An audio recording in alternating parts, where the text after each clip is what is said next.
First of all, I was broke. And so when we talk about unemployment in this country, I feel like the youth especially know exactly what this feels like, because being broke, having nothing to do and nowhere to go, those things where you wake up and you're like, can this day end already? I'm a village girl. My name is Cathy Malejane. I work on radio as a radio presenter, hosting a business show called Crunch Time. I actually used to do a show called The Cookie Jar, which Robin actually helped me name, one of the best things I've ever done, ever. I am a brand ambassador. I love to get my hands dirty. Well, you see, the nails are really pretty, so not so much the actual hands, the hands with gloves.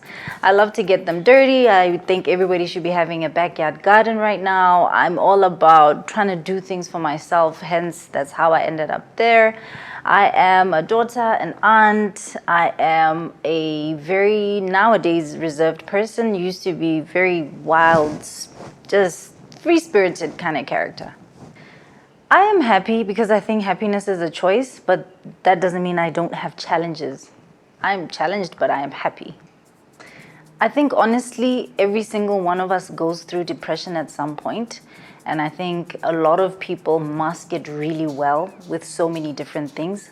I know so many people who seem so bubbly and vibrant, but when you really sit down to have deep conversation with them, you get to realize that they are not so happy. They have a lot on their plate and they're quite depressed. You know, when you ask me to define it, I'm so tempted to want to break out the clinical term of it. But I think all of us go through challenges. And, you know, I'm going to make this personal a little bit because I grew up with a mother who was depressed. And it, in fact, was something, obviously growing up with that. I think that my earliest memories was when I was about maybe 12, 13, and then my brother passed away when I was 14. I had an elder brother, so that then added and compounded to the depression and the unhappiness that she had. And, you know, just from my observation, she was antisocial. She actually she would sleep during the day and be up at night. She, you know, just secluded herself away from people. And she was just so unhappy. It was just a constant state of she's miserable. And so that is what I think, you know, that's how my definition of depression is. Just basically when you're so unhappy that, you know, sometimes you can't get out of bed, you're just so unhappy.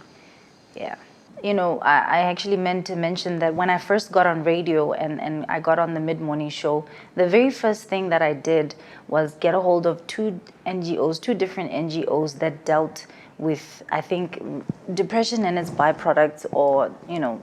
So I got a hold of Lifeline, which does counseling, and I got a hold of Bosasnet, which deals with substance abuse. And I think those two are so closely linked, because I think people who are depressed often turn to drugs as an outlet, you know, to deal with their depression, because sometimes you're just so unhappy. There's a pain, there's an anxiety, and you just don't know what to do to make it go away. And then I also got a hold of Bosasnet because vice versa, there are people who take those drugs and then end up depressed because of the drugs that they have taken or that they are taking. So I think those two are so closely intertwined and linked. And I think it's hard for anybody really to pick up on another person's depression depending on how well they mask it. Because I think, like I said when I started this, all of us, I think, go through depression at some point and in one form or the other. But I think it's so important, and as I've gotten older, I've realized my feelings count. I think one of the things that we're taught so often is that you're not that important, your feelings don't really matter. So now I'm learning that if I feel sad, I want to do something to make myself feel better.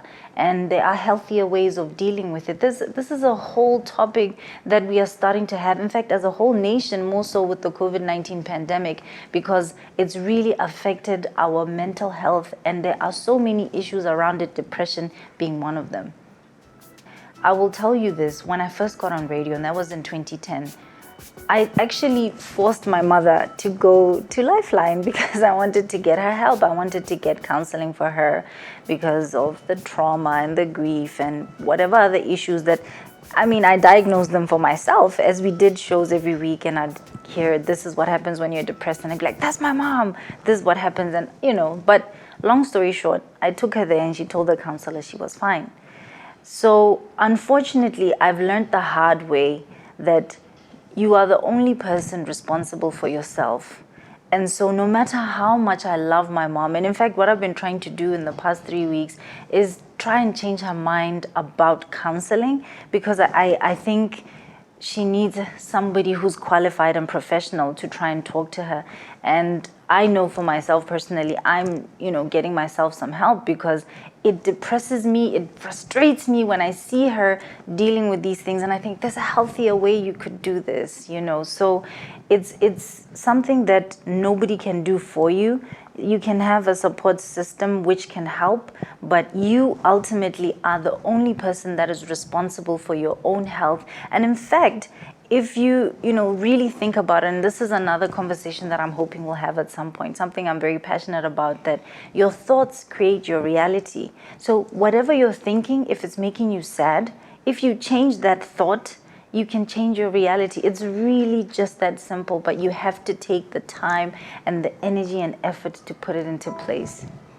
When I tell you that I think everybody goes through this, I'm so serious, and I definitely have felt it myself. But what I have also learned is there are different coping mechanisms.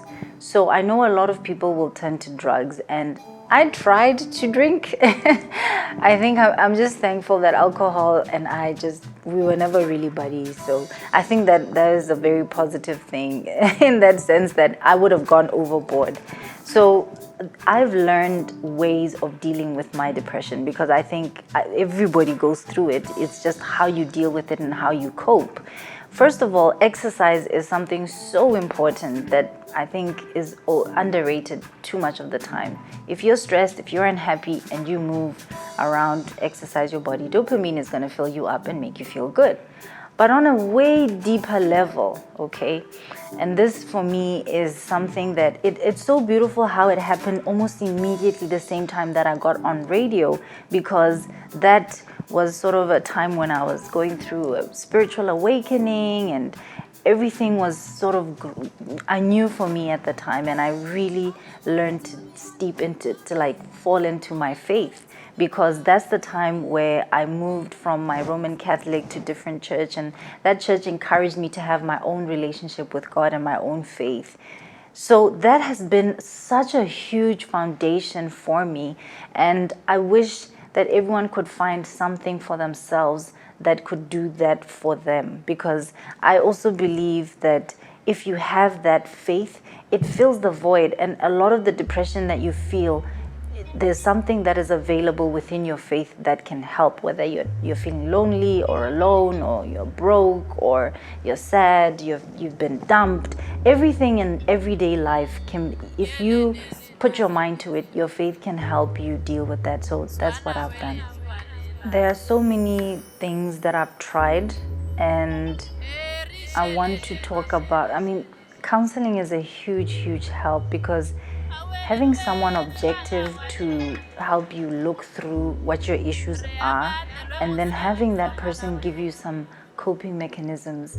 And I think one of the biggest problems we have in Botswana is that we don't recognize counseling. We think counseling is for crazy people, or bored people who want to sit on couches.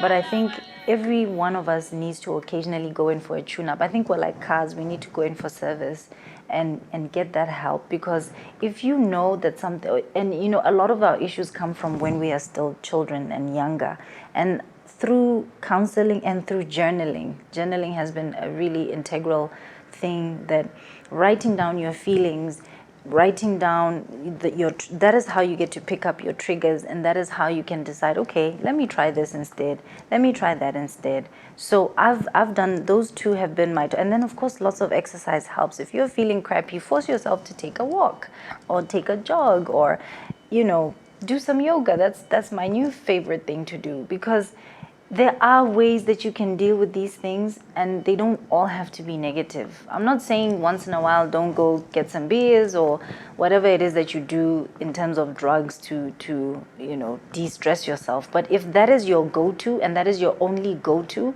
that is a serious problem. So try and find healthier ways of dealing with the issues that you have. I love baking. That's one of the things I do. I try to go out of my way to find something that makes me happy and bring me joy, because when you do more things that make you happy, it helps alter the state of your mind. So all of those things are things you need to think about, sit down and actually plan in advance to say, okay, I'm going to have whatever, which is going to be difficult. So when I come home, I'm going to try and reward myself with ABC. I think if we spend enough time studying ourselves and analyzing who we are, all of these type of things will become clearer. And I'm not saying it'll become easier, it'll become clearer. And if you're determined to do so, you can absolutely take the steps and move and make the progress to get to where you are.